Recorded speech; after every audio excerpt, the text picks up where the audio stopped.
নমস্কার বন্ধুরা, চন্দ্রাশিস কিচেনে আপনাদের সবাইকে স্বাগত। আর আমি চন্দ্রানী চলে এসেছি আবারও একটা নতুন রেসিপি নিয়ে, যেটা হলো ডাঁটা আলু পোস্ত। এই ডাঁটা আলু পোস্ত কিন্তু বাঙালিদের একটা খুব পছন্দের রেসিপি। তবে চলুন দেখে নেওয়া যাক আজকের এই সুন্দর রেসিপিটি। তার আগে আপনারা যদি আমার চ্যানেলে নতুন হয়ে থাকেন তবে অবশ্যই আমার চ্যানেলটাকে সাবস্ক্রাইব করবেন এরকম আরও সুন্দর সুন্দর নতুন ভিডিও পেতে।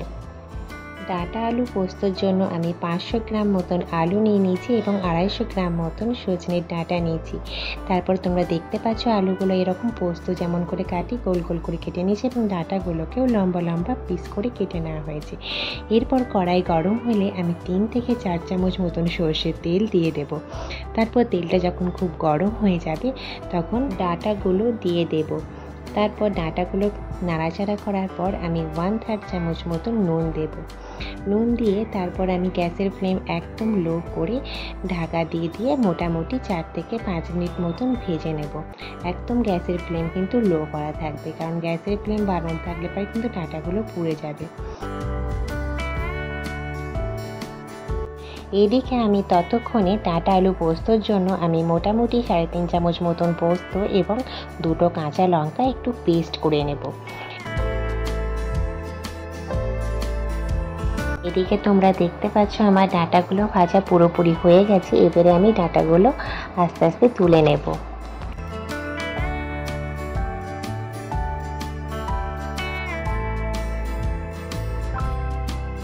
পর আমি ওই তেলের মধ্যে 1/2 চামচ মতন 5 ফোড়ন এবং একটা গোটা শুকনো লঙ্কা দিয়ে দেব। ডাঁটা আলু পোস্তটা কিন্তু আমি পেঁয়াজ দিয়ে করব না, এটা সম্পূর্ণ নিরামিষভাবে তৈরি করব। আর ডাঁটা আলু পোস্ত পেঁয়াজ ছাড়াই বেশি ভালো লাগে খেতে। তারপর আমি আলুগুলো দিয়ে দেব। আলু দিয়ে আমি কড়াইয়ে নাড়াচাড়া করতে থাকবো। এরপর আমি দেব 1/2 চামচ মতো নুন। হ্যাঁ বন্ধুরা, নুনটা এবং ঝালটা এটা কিন্তু তোমরা তোমাদের নিজেদের হিসাব অনুযায়ী দেবে। অনেকে একটু নুন ঝাল বেশি পছন্দ করো, তারা তার ঝালের পরিমাণটা একটু বাড়াতে পারো, মানে লঙ্কাটা একটু বেশি দিতে পারো। আবার অনেকে ঝাল খেতে যারা অপছন্দ করো তারা লঙ্কার পরিমাণটা ঠিক সেই রকমভাবেই দেবে, মানে কম দেবে। এরপর আমি গ্যাসের ফ্লেম লো করে আলুগুলো ভাজতে থাকবো আর ঢাকা দিয়ে ভাজবো, যাতে আলুগুলো খুব তাড়াতাড়ি সিদ্ধ হয়ে যায়। 2-3 মিনিট পর পর ঢাকা খুলে 2-1 বার করে নাড়াচাড়া করে নেব। তারপর আবার ঢাকা দিয়ে দেবো। এভাবে আমি আলুগুলো মোটামুটি 10 থেকে 12 মিনিট ভেজে নেব। আলুগুলো দেখো মোটামুটি আমার ভাজা হয়ে গেছে। আলু হাত দিয়ে দেখবে মোটামুটি 80% মতন সিদ্ধ হয়ে গেছে, আর আমার সিদ্ধ করার দরকার নেই। এরপর আমি যে পোস্তটা পেস্ট করে রেখেছিলাম সেই পোস্ত বাটাটা আমি দিয়ে দেব এবং তারপরে দেব 1 বাটি মতন জল। আর এই ডাঁটা আলু পোস্তর জন্য জলটা কিন্তু কেউ যদি ঝোল ঝোল আলু পোস্ত খাও তাহলে একটু জলের পরিমাণটা বেশি দেবে, আর কারোর যদি মনে হয় শুকনো শুকনো আলু পোস্ত ভালো লাগে তারা জলের পরিমাণটা একটু কম দেবে। তবে এই যে জলের পরিমাণটা দিলাম এটা কিন্তু খুব একটা ঝোল ঝোল পোস্ত হবে না, মানে মোটামুটি ঠিকঠাকই হবে। এরপর যে ভেজে রাখা ডাঁটাগুলো ছিল সেই ডাঁটাগুলো আমি দিয়ে দেব। ডাঁটাগুলো দেওয়ার পর আমি মোটামুটি খুব বেশি কিন্তু সেদ্ধ করব না, কারণ পোস্ত দেওয়ার পর খুব বেশিক্ষণ সেদ্ধ করলে বা ফোটালে পারে পোস্তর যে সেন্ট সেটা কিন্তু চলে যায়। এরপর আমি 2টো কাঁচা লঙ্কা দিয়ে দিলাম, কারণ এই রান্নার শেষ মুহূর্তে কাঁচা লঙ্কার সেন্টটা কিন্তু দারুণ সুন্দর লাগে।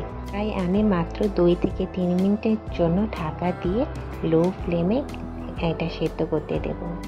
ব্যাস, এরপর আমি গ্যাসের ফ্লেম অফ করে দেবো। ডাঁটা আলু পোস্ত আমাদের সম্পূর্ণ রকমভাবে রেডি সার্ভ করার জন্য। এই ডাঁটা আলু পোস্ত গরম গরম ভাতে কলাইয়ের ডালের সঙ্গে খেতে কিন্তু সত্যিই ভালো লাগে, আর তার সঙ্গে যদি একটু টক হয় তাহলে তো আর কোনো কথাই নয়। তাই বাঙালিদের এই পছন্দের রেসিপিটি যদি আপনারা কেউ ট্রাই করতে চান তাহলে অবশ্যই দেখবেন এই রেসিপিটি ঘরে বানাবেন। এটা কিন্তু সত্যিই ভীষণ খেতে ভালো লাগবে। আর বন্ধুরা আমাকে কমেন্টে লিখে জানাবেন যে আপনাদের পোস্ত দিয়ে ঠিক আগে কোন কোন রেসিপি খেয়েছেন, মানে পোস্ত ঠিক কোন রেসিপিটি আপনাদের ভালো লেগেছে, আর আপনারা ঠিক কোন জায়গা থেকে আমার এই ভিডিওটি দেখছেন। আজ তাহলে চলি বন্ধুরা, দেখা হবে নেক্সট ভিডিওতে একটা সুন্দর রেসিপি নিয়ে। টাটা, বাই বাই, ভালো থাকবেন, সুস্থ থাকবেন।